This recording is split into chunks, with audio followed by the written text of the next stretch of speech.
Good morning students. आज हम पढ़ रहे हैं इंडस्ट्रियल सोशलॉजी में मोटिवेशन।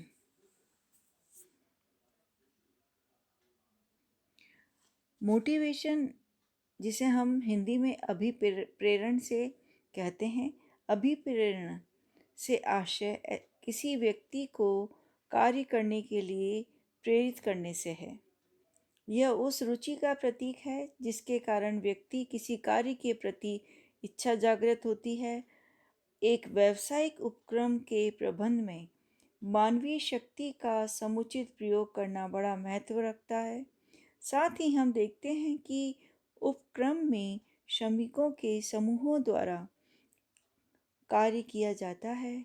उद्योग की सफलता एवं उत्पादन का स्तर समूह के सदस्यों द्वारा दिए गए उत्पादन पर निर्भर करता है।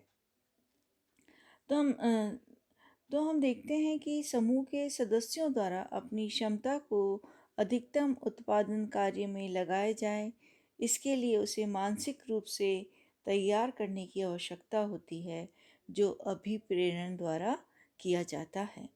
अभिप्रेरण के अर्थ को विभिन्न विद्वानों ने परिभाषित किया है। सबसे पहले हम परिभाषा देखेंगे जूसियस की, जो लिखते हैं कि अभिप्रेरण एक व्यक्ति को स्वयं को वांछित प्रक्रिया को करने के लिए प्रेरित करता है। नेक्स्ट है स्टैनले वैंस, कोई ऐसी भावना या इच्छा जो किसी व्यक्ति की इच्छा को इस प्रकार बना देती है कि वह व्यक्ति को प्रेरित हो जाए और उसे अभिप्रेरण कहते हैं। मैकफार्लैंड ने परिभाषित करते हुए लिखा है कि अभिप्रेरण की धारणा मूलतः मनोवैज्ञानिक है। इसका संबंध व्यक्तिगत, कर्मचारी या अधीनस्थ में काम कर रहे उन शक्तियों से है जो किसी कार्य को विधिवत करने या ना करने के लिए प्रेरित करती है। नेक्स्ट डेफिनेशन हम देखते हैं ब्रिज की। वो लिखते हैं कि अभिप्रेरण को एक लक्ष्य या पुरस्कार प्राप्त करने की दृष्टि से शक्ति का विस्तार करने की इच्छा के रूप में परिभाषित किया जा सकता है।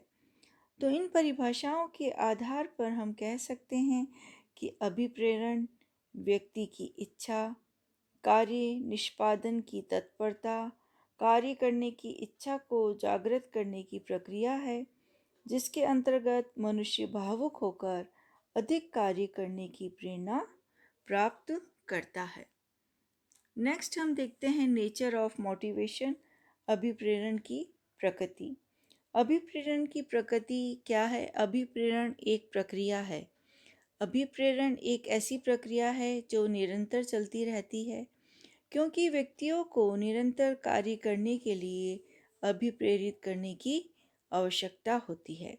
नेक्स्ट है कार्य करने को प्रेरित करती है। अभिप्रेरण जो होती है वो कर्मचारियों को निश्चित उद्देश्यों की प्राप्ति के लिए प्रेरित करती है। अभिप्रेरण जो है वो एक साधन है। वो विभिन्न प्रकार से किया जा सकता है। इसके विभिन्न साधन वित्तीय और अवित्तीय प्रेरणाएं प्रयोग भी की जाती हैं। साथ ही अभिप्रेरण मानवीय आवश्यकताओं की संतुष्टि है। अभिप्रेरण से मानवीय आवश्यकताओं को संतुष्ट किया जाता है। मनुष्य की आर्थिक, सामाजिक एवं मानसिक कई प्रकार की आवश्यकताएं होती हैं। इनकी पूर्ति के लिए अभिप्रेरण का प्रयोग किया जाता है। नेक्स्ट है मनोवैज्ञानिक धारणा है।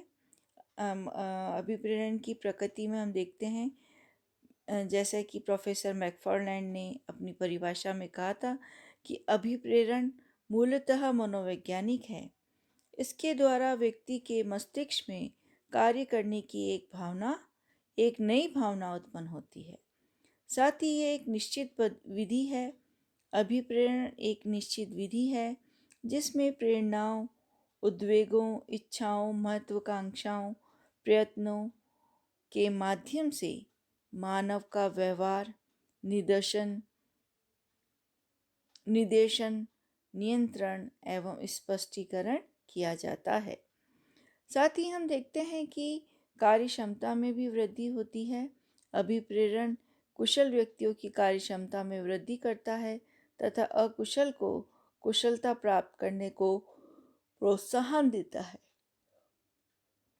नेक्स्ट हम देखते हैं विनियोग का साधन। अभिप्रेरण विनियोग के समान है क्योंकि इससे उत्पादन की लागत में कमी आती है तथा श्रमिक की उत्पादन क्षमता में वृद्धि होती है। इस तरह से हम देखते हैं कि श्रमिक को अभिप्रेरित करने पर धन व्यय व्यय किया जाता है, तो यह एक प्रकार का विनियोग है। तो इस तरह से हमने देखा कि अभिप्रेरण क्या है, अभिप्रेरण किसे कहते हैं, इसका अर्थ क्या है और साथ ही अभिप्रेरण की प्रकृति क्या है। Thanks, have a nice day.